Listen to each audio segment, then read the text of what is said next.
നീ അടുത്ത കൊല്ലമേ വരൂ. നീ ഒരു കാര്യം ചെയ്യ്, പോകുന്നതിന് മുമ്പ് നന്നായി ഒന്ന് സോപ്പിട്ടേക്ക്. പിന്നെ നന്നായിട്ട് ഇടണം. അടുത്ത വരവിൽ പുള്ളിയുടെ കല്യാണമാണെന്നാണല്ലോ കേട്ടത്. അതെ അതെ, ഇനി അധികം മോശി ഇടിയൊന്നും നടക്കില്ല. അതിന് പുള്ളിക്കാരിയും കൂടി സോപ്പിട്ടാ പോരെ? അതൊക്കെ ഭാവി കാര്യങ്ങളല്ലേ മോനെ.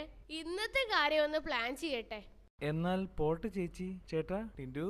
പോണ്ട മാമൻ പോണ്ട, ഞാൻ വിടില്ല. എന്താ ടിൻഡു ഇത്? മാമൻ പോയിട്ട് പെട്ടെന്ന് ഇങ്ങ് വരില്ലേ? പിന്നെന്താ? എന്നാലും ഇപ്പൊ പോണ്ട, എനിക്ക് വിഷമാവും. എന്തോരം കഥകളാ എനിക്ക് പറഞ്ഞു തന്നിട്ടുള്ളേ. നിനക്ക് വേണേ ഇന്നു മുതൽ ഞാൻ കഥ പറഞ്ഞു തരാമടാ. എനിക്ക് കേൾക്കണ്ട അച്ഛന്റെ അവിഞ്ഞ കഥ. കാക്കയും പൂച്ച എലിയും മാമൻ സൂപ്പർമാന്റെയും സ്പൈഡർമാന്റെയും ഒക്കെ കഥയാ പറഞ്ഞുതരാ. എനിക്ക് അതാ ഇഷ്ടം. വീട് മോനെ. ഇനി എത്ര നാള് കഴിഞ്ഞാ മാമനെ ഒന്ന് കാണാൻ കിട്ടുക? മോൻ കരയണ്ട. മാമനെ